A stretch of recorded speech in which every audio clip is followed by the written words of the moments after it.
My name is Paul Gresk. I am owner, the founder of the law firm of Gresk and Singleton, an immigration firm here in Indianapolis. This firm has been in existence now for over 40 years. I've had the pleasure of being on Radio Latina here in Indianapolis since July 22nd of 1998. This week, I'll be celebrating my 27th year on Latino radio. It's been a radio call-in program where I've answered your immigration questions. Today is July 19th.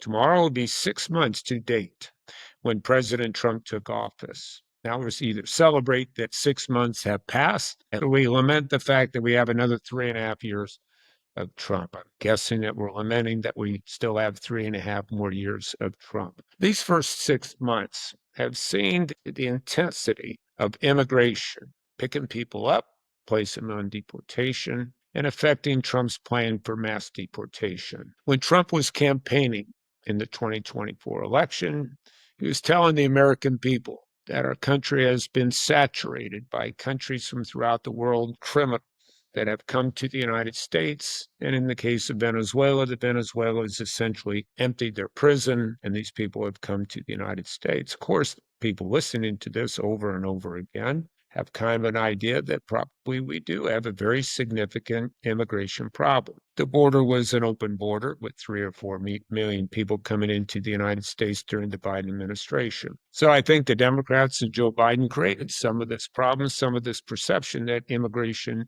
is a problem here in the United States. The problem with this, the foundation of Trump's argument for mass deportation is that all the people that he's deporting are criminals. Well, the reality is fewer than 30% of those people that have already been removed from the United States had criminal records. And the same with the amount of people that are in detention.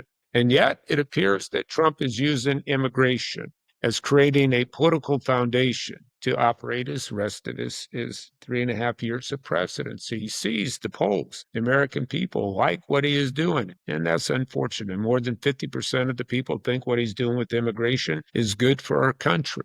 And that seems to propel his popularity. Without immigration, I think Trump is saying that, well, he may have problems affecting his program.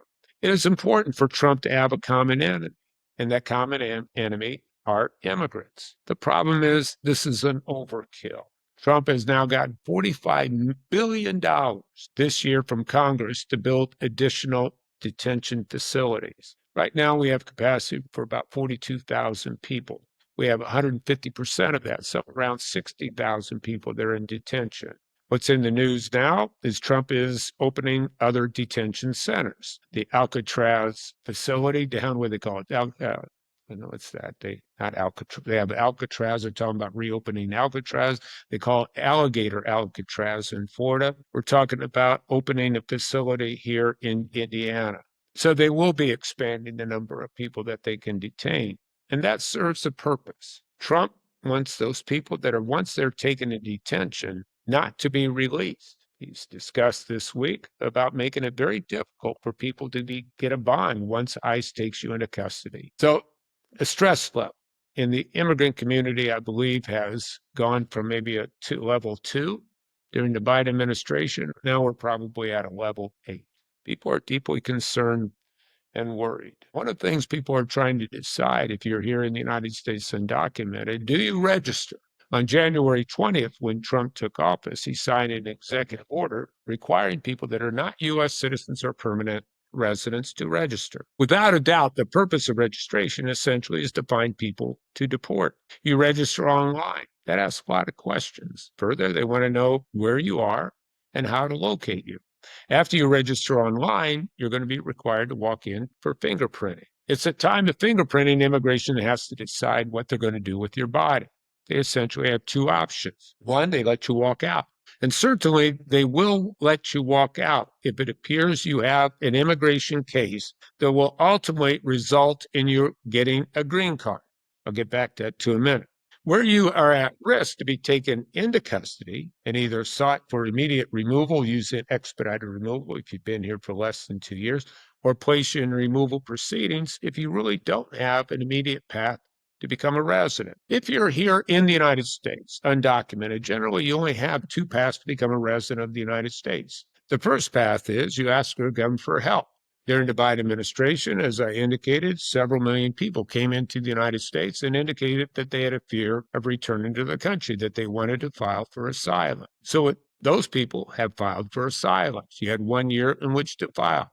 Many people, though, have been admitted to the United States but didn't file within that 1 year. So the second one, withholding of removal, very similar to asylum. Each of them are based upon your fear of returning home because of persecution. Asylum, though, you have to file within 1 year. Withholding of removal, there's no limited time. With asylum, it shows your story of persecution is believable, that it's possible you'd be subject to persecution. Withholding of removal, the standard of evidence that you have to show is preponderance of evidence, more likely than not. In other words, you probably have to have some evidence. It's a higher standard. But yet, even with asylum, which is approved at about 20% nationally, withholding and removal, I'm guessing about half of that. There are other paths, could be cancellation of removal. If you go into fingerprinting, you're caught by immigration. If you've been here for 10 years, not convicted of a serious crime, and you can show exceptional extreme hardship to your U.S. citizen or permanent resident, spouse, parent, child, the judge can cancel your removal and you get a green card. The U visa. The U visas also where you're asking the government for help. You're a victim of a violent crime. Special immigrant juvenile. If you're here in the United States and in Indiana, if you're under the age of 18, have been abandoned, neglected, or abused by one or both biological parents, you're eligible for special immigrant juvenile. It's a wonderful program that allows these children, again, who are under the age of 18, to get a green card. The approval rate of special immigrant juvenile, I believe, is somewhere around 90%, a very high path. Okay, so your one path, if you enter the United States undocumented, you ask our government for help. The other path, you have a relative that's a U.S. citizen or permanent resident. Could be a spouse that's a U.S. citizen or permanent resident, a parent that's a U.S. citizen or permanent resident, a U.S. citizen child age 21, or U.S. citizen brother, sister, age 21. Now, those are your only two paths. Now, when a person comes into the United States and they apply for asylum, I tell them the number one purpose of asylum is to give you time here in the United States. Typically, an asylum case from beginning to end, if you come across the border, is going to take 4 or 5 years or longer, right? Now you've got 4 or 5 years here in the United States. If you filed for asylum, you're eligible immediately. Well, after 5 months, after your asylum application has been pending 150 days, to apply for employment authorization, Social Security card, and driver's license. Now you're here 4 or 5 years. You have employment authorization, Social Security card, driver's license. Now use this time wisely. Asylum is over here, but the asylum approval is very low. As I said, maybe nationally somewhere around 20% now. So then I ask my clients, if you're going to file for asylum, if the case is denied, what's your plan B?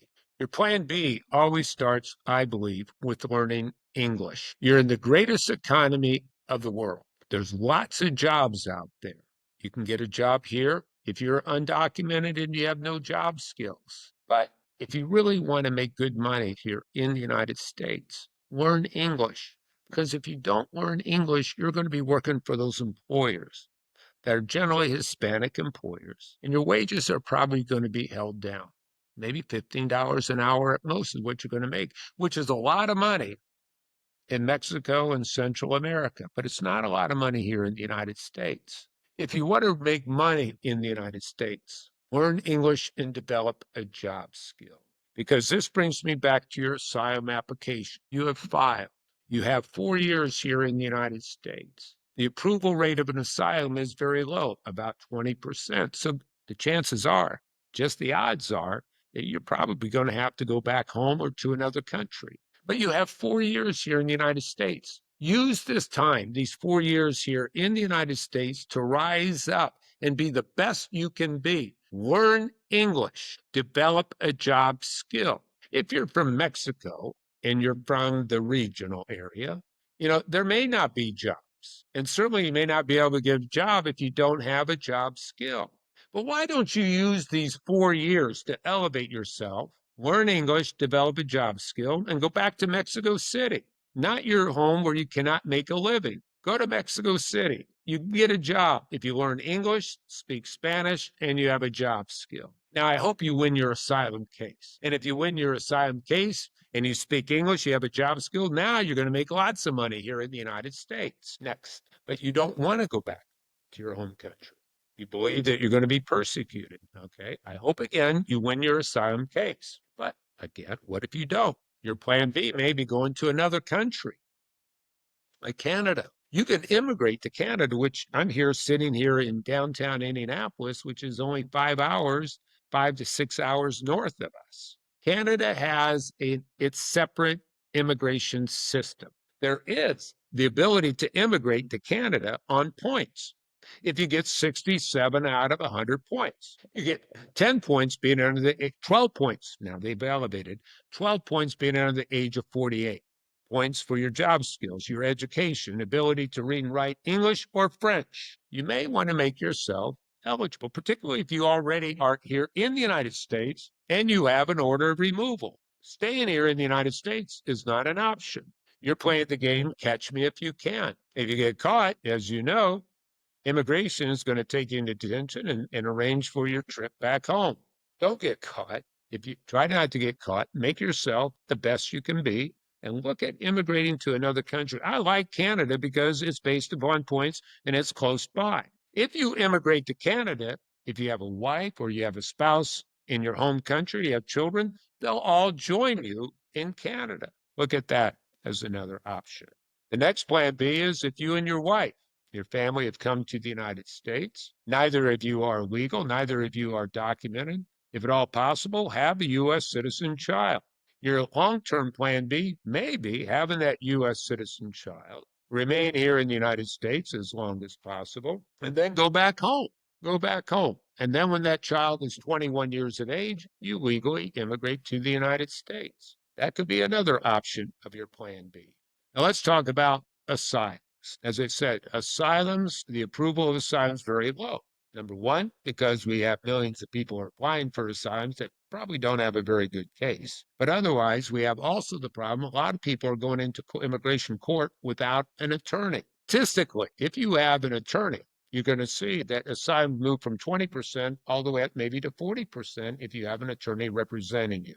So you may want to look around for an attorney and make certain you get an experienced attorney that practices immigration law and frankly is a member of the American Immigration Lawyers Association, so you know they have the credentials to represent you. These are scary times here in the United States if you're here undocumented. I invite you to listen to my radio program on Radio Latina that's aired weekly or every day from Monday through Friday on Radio Latina here in Indianapolis. I also receive your questions. That radio program is simultaneously broadcast in Goshen and South Bend.